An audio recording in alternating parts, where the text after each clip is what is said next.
दोस्तों, अगर आप भी यशस्वी जायसवाल और शुभमन गिल को दुनिया का सबसे खतरनाक खिलाड़ी मानते हैं तो हमारे इस वीडियो को लाइक जरूर कीजिएगा। दोस्तों, भारत और श्रीलंका के बीच खेले गए पहले टी20 मैच में ऐसा रोमांचक देखने को मिला जिसे देखकर पूरा क्रिकेट जगत दांतों तले उंगली दबाने को मजबूर हो गया। तो आखिर अंतिम गेंद तक खेले गए इस हैरान कर देने वाले मुकाबले में किस टीम ने मारी बाजी? हार के मुकाम पर खड़ी भारतीय टीम को किस गेंदबाज ने कराई मैच में वापसी? पहले टी20 मैच में किस टीम ने दर्ज की कभी न भूलने वाली जीत? किस बल्लेबाज ने ठोके सबसे अधिक रन? क्या आखिरी गेंद पर भारत के युवा सितारे लहरा पाए भारत का परचम? अंतिम गेंद तक खेले गए हैरान कर देने वाले मुकाबले की पूरी हाईलाइट तो हम आपको जरूर दिखाएंगे, लेकिन उससे पहले आपको क्या लगता है सूर्य कुमार यादव और रोहित शर्मा में कौन है बेहतर कप्तान? नीचे कमेंट करके जरूर बताइएगा। दोस्तों, भारतीय टीम श्रीलंका के खिलाफ टी20 सीरीज खेलने के लिए मैदान पर उतरी। दोनों टीमों के बीच पहला मुकाबला पल्लेक केले क्रिकेट स्टेडियम पर खेला गया। इस मुकाबले में श्रीलंका के कप्तान असलंका ने भारतीय टीम को बल्लेबाजी करने के लिए आमंत्रित किया। भारत की तरफ से ओपनिंग की शुरुआत करने मैदान पर यशस्वी जायसवाल और शुभमन गिल आए। वहीं श्रीलंका की तरफ से पहले ओवर लेकर आए दिलशान मधुशंका। इनका स्वागत यशस्वी जायसवाल ने अपने अंदाज में पहले गेंद पर शानदार चौका लगाकर किया। जायसवाल के बाद शुभमन गिल ने भी अपने बल्ले का मुंह खोला और लगातार 2 गेंद पर 2 चौके जड़कर पहले ही ओवर में इन दोनों बल्लेबाजों ने 13 रन बटोर लिए और टीम इंडिया को बेहतरीन शुरुआत दिला दी। श्रीलंका की तरफ से दूसरा ओवर लेकर आए टीम के बेहतरीन गेंदबाज आशिता फर्नांडो, लेकिन इनका भी स्वागत जायसवाल ने पहली गेंद पर शानदार चौका लगाकर किया और टीम इंडिया के स्कोर को रॉकेट की रफ्तार की तरह आगे बढ़ाया। वहीं फर्नांडो के ओवर की 5वीं गेंद पर भी जायसवाल ने अपना प्रचंड रूप दिखाया और शानदार चौका जड़ दिया और भारतीय टीम का स्कोर 2 ओवर में ही 22 रनों तक पहुंच गया। टीम इंडिया को बेहतरीन शुरुआत मिल चुकी थी। श्रीलंका की तरफ से तीसरे ओवर में बॉलिंग करने आए महेश तीक्षणा, लेकिन सेट बल्लेबाज यशस्वी जायसवाल इनका स्वागत पहली गेंद पर शानदार छक्का लगाकर किया और फिर अगली गेंद को चौके में तब्दील कर दिया। जायसवाल का बल्ला रुकने का नाम नहीं ले रहा था। भारत का स्कोर 3 ओवर में ही 36 रनों तक पहुंच चुका था। श्रीलंका की तरफ से चौथा ओवर लेकर आए एक बार फिर असीद फर्नांडो। इनका स्वागत शुभमन गिल ने पहली गेंद पर शानदार चौका लगाकर किया। इसके बाद भी वो रुके नहीं, ओवर की तीसरी गेंद को भी चौके में तब्दील कर श्रीलंका के गेंदबाजों की धज्जियां उड़ा दी। दोनों बल्लेबाज एक अच्छे पार्टनरशिप की तरफ बढ़ रहे थे। श्रीलंका की कप्तान को लगातार विकेट की तलाश थी। फर्नांडे के ओवर में अंतिम गेंद पर जायसवाल ने प्रचंड रूप दिखाते हुए शानदार छक्का जड़ दिया। टीम इंडिया के स्कोर को 50 रनों के पार पहुंचा दिया, बल्कि दोनों खिलाड़ियों के बीच अर्धशतकीय साझेदारी पूरी हो गई। 5वां ओवर श्रीलंका की तरफ से लेकर आए एक बार फिर महेश तीक्षणा के ओवर की 5वीं गेंद पर भी जायसवाल ने शानदार चौका जड़कर टीम का स्कोर 5 ओवर में 59 रनों तक पहुंचा दिया था। पावर प्ले का अंतिम ओवर श्रीलंका की तरफ से लेकर आए मधुशंका। इनका स्वागत गिल ने शानदार चौका लगाकर किया और टीम इंडिया के स्कोर को रॉकेट की रफ्तार की तरह आगे बढ़ा दिया। वहीं ओवर की तीसरी गेंद पर गिल ने अपना प्रचंड रूप दिखाते हुए एक और चौका जड़ दिया। दोनों बल्लेबाज श्रीलंका के हर गेंदबाजों की खूब कुटाई कर रहे थे। वहीं मधुशंका के ओवर की 5वीं गेंद पर गिल ने अपना प्रचंड रूप दिखाते हुए शानदार छक्का जड़ दिया और भारत के स्कोर को रॉकेट की रफ्तार की तरह आगे बढ़ाया। लेकिन मधुशंका ने अपने ओवर की अंतिम गेंद पर इस छक्के का बदला लेते हुए शुभमन गिल को पवेलियन का रास्ता दिखा दिया और भारतीय टीम को 74 रनों के स्कोर पर पहला झटका लग गया। टीम इंडिया की पावर प्ले के 6 ओवर में 74 रन बना लिए थे, लेकिन वहीं शुभमन गिल 16 गेंद में 34 रनों का योगदान देकर पवेलियन की शोभा बढ़ाने चले गए। लेकिन एक तरफ से यशस्वी जायसवाल अभी भी मैदान पर टिके हुए थे। इनका साथ देने के लिए अब नए बल्लेबाज कप्तान सूर्य कुमार यादव आ चुके थे। इन दोनों बल्लेबाजों के कंधों पर टीम की पूरी जिम्मेदारी आ चुकी थी। पावर प्ले के बाद 7वां ओवर लेकर आए श्रीलंका की तरफ से हसरंगा और आते इन्होंने अपने ओवर की पहली गेंद पर जायसवाल को स्टंपिंग करवाकर पवेलियन का रास्ता दिखा दिया और भारतीय टीम को बैक टू बैक 2 बड़े झटके लग गए। जायसवाल टीम के लिए 21 गेंदों पर 40 रनों का योगदान देकर पवेलियन लौट गए। भारत का दूसरा विकेट गिर गया। मैदान पर नए बल्लेबाज ऋषभ पंत आ चुके थे। इन दोनों के कंधों पर टीम की पूरी जिम्मेदारी आ चुकी थी और आते ही इन दोनों बल्लेबाजों ने मैदान पर तांडव मचाना शुरू कर दिया। श्रीलंका के हर गेंदबाजों की बेरहमी से कुटाई कर भारतीय टीम के स्कोर को 10 ओवर में 111 रनों तक पहुंचा दिया और देखते ही देखते इन दोनों खिलाड़ियों के बीच अर्धशतकीय साझेदारी हो गई।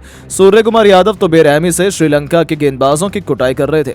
मतीशा पथिराना की गेंद पर सूर्य कुमार यादव ने ऐसा खतरनाक छक्का जड़ा कि पूरा स्टेडियम खुशी से झूम उठा और अपने अर्धशतक के बाद बेहद करीब पहुंच गए और देखते ही देखते उन्होंने अपना अर्धशतक भी केवल 22 गेंद में ठोक दिया। लेकिन 14वां ओवर लेकर आए श्रीलंका की तरफ से मतीशा पथिराना ने अपने ओवर की दूसरी गेंद पर सूर्य कुमार यादव को एलबीडब्ल्यू कर पवेलियन का रास्ता दिखाया दिखा दिया और अपनी टीम को तीसरी सफलता दिला दी। भारतीय टीम को 150 रनों के स्कोर पर तीसरा झटका लग गया। अब मैदान पर ऋषभ पंत का साथ देने हार्दिक पांड्या आ चुके थे। इन दोनों बल्लेबाजों ने भी मैदान पर तांडव मचाना शुरू कर दिया। ऋषभ पंत का बल्ला रुकने का नाम नहीं ले रहा था। भारत का स्कोर 16 ओवर में 170 रनों तक पहुंच चुका था। हार्दिक पांड्या का भी बल्ला रुकने का नाम नहीं ले रहा था। बेहतरीन अंदाज में बल्लेबाजी कर रहे थे, लेकिन पथिराना ने अपने ओवर की तीसरी गेंद पर हार्दिक को बोलकर पवेलियन का रास्ता दिखा दिया। भारतीय टीम को 176 रनों के स्कोर पर चौथा झटका लग गया। मैदान पर ऋषभ पंत का साथ देने रियान पराग आ चुके थे, लेकिन इन्होंने टीम इंडिया के लिए केवल 7 रनों का योगदान देकर पवेलियन लौट गए। अकेले ऋषभ पंत मैदान पर टिके हुए थे। उनका साथ देने अब रिंकू सिंह आए। ऋषभ पंत ने पथिराना की गेंद पर लगातार 2 चौके जड़कर टीम इंडिया के स्कोर को 200 रनों के पार पहुंचा दिया, लेकिन पथिराना ने ऋषभ पंत को भी 49 रनों के स्कोर पर पवेलियन का रास्ता दिखा दिया। भारतीय टीम को 201 रनों के स्कोर पर छठा झटका लग गया। अब मैदान पर अक्षर पटेल और रिंकू सिंह बल्लेबाजी कर रहे थे। भारतीय बल्लेबाजों ने श्रीलंका के सामने 20 ओवर में 7 विकेट खोकर 213 रनों का पहाड़ जैसा लक्ष्य खड़ा कर दिया। इस लक्ष्य का पीछा करने उतरी श्रीलंका। ओपनिंग करने मैदान पर आए पाथुम निशंका के साथ कुशल मेंडिस। वहीं भारत की तरफ से पहले ओवर लेकर आए अर्शदीप सिंह, लेकिन इनका स्वागत तीसरी गेंद पर निशंका ने शानदार चौका लगाकर किया। इसके बाद भी वो रुके नहीं। चौथी गेंद को भी चौके में तब्दील कर पहले ही ओवर से 9 रन बटोर लिया और श्रीलंका को बेहतरीन शुरुआत मिल गई। वहीं भारत की तरफ से दूसरा ओवर लेकर आए मोहम्मद सिराज खतरनाक गेंदबाजी का नजारा दिखा रहे थे। श्रीलंका के बल्लेबाजों को खूब परेशान कर रहे थे और इस ओवर में सिराज ने केवल 4 रन दिए। भारत की तरफ से तीसरा ओवर लेकर आए अक्षर पटेल, लेकिन इनका स्वागत पहली गेंद पर निशंका ने शानदार चौका लगाकर किया। इसके बाद भी वो रुके नहीं। तीसरी गेंद को भी चौके में तब्दील कर दिया। श्रीलंका का स्कोर 3 ओवर में 25 रनों तक पहुंच गया। विकेट की तलाश में चौथा ओवर लेकर आए एक बार फिर मोहम्मद सिराज। इनका स्वागत निशंका ने शानदार छक्का लगाकर किया और टीम के स्कोर को तेजी से आगे बढ़ाया। इसके बाद भी वो रुके नहीं। सिराज के ओवर की अंतिम गेंद पर भी शानदार छक्का जड़कर अपनी टीम को 4 ओवर में 38 रनों तक पहुंचा दिया। विकेट की तलाश में 5वां ओवर लेकर आए रवि बिश्नोई। इन्हें भी श्रीलंकाई बल्लेबाजों ने जमकर कूट दिया। श्रीलंका का स्कोर 5 ओवर में ही 49 रनों तक पहुंच गया, लेकिन उसके बाद भारतीय गेंदबाजों ने मैच में वापसी करने की पूरी कोशिश की। वहीं श्रीलंकाई बल्लेबाजों ने भी मैदान पर तांडव मचाया, लेकिन देखते ही देखते ये मुकाबला अंतिम ओवर तक जा पहुंचा, जिसके बाद तो दोनों टीमों में किसी एक टीम को विजेता बता पाना बहुत मुश्किल था। लेकिन दोस्तों, अब आपको क्या लगता है, भारतीय टीम सूर्य कुमार यादव की कप्तानी में ये सीरीज जीत पाएगी या नहीं? नीचे कमेंट करके जरूर बताएं। दोस्तों, लंका के खिलाफ पहली चुनौती में ही सूर्य की पलटन ने हाहाकार मचाकर रख दिया।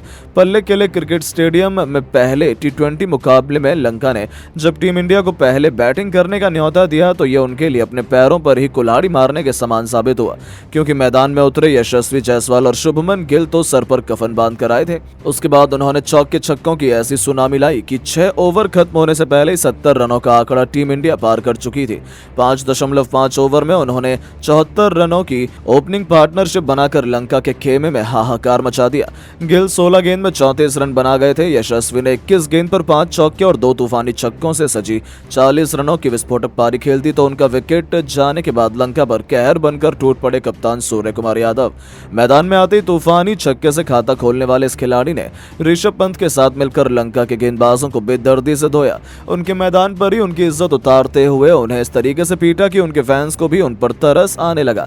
चाहे सामने कोई भी गेंदबाज आता, सूर्य उसे मैदान के बाहर डिपॉजिट कर देते थे और अपने विस्फोटक अंदाज में इस खिलाड़ी ने पहले पंत के साथ मिलकर अर्धशतकीय साझेदारी को अंजाम दिया, तो फिर उसके बाद 22 गेंद पर तूफानी अर्धशतक जड़कर अपनी पहली चुनौती में सूर्य पूरी तरीके से खरे उतरे।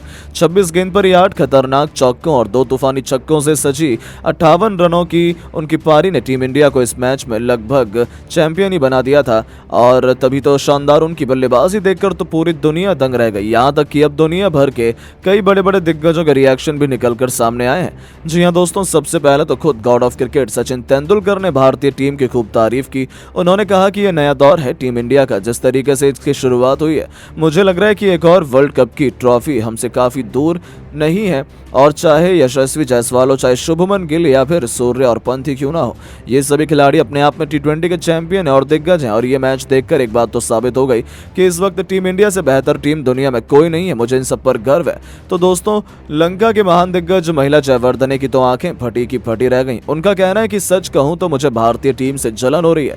यहाँ हमारे पास 11 खिलाड़ी की शतीक प्लेइंग 11 नहीं है और टीम इंडिया के पास एक से बढ़कर एक चैंपियन खिलाड़ी भरे हुए हैं, चाहे सूर्या हो, चाहे पंत हो या यशस्वी जायसवाल। जिस तरीके से इन युवा खिलाड़ियों ने दमदार प्रदर्शन किया है, मुझे लग रहा है कि टीम इंडिया इस समय दुनिया की नंबर 1 टीम है और रोहित शर्मा, विराट कोहली जैसे दिग्गजों की कमी भारत को तो नहीं खलने वाली है।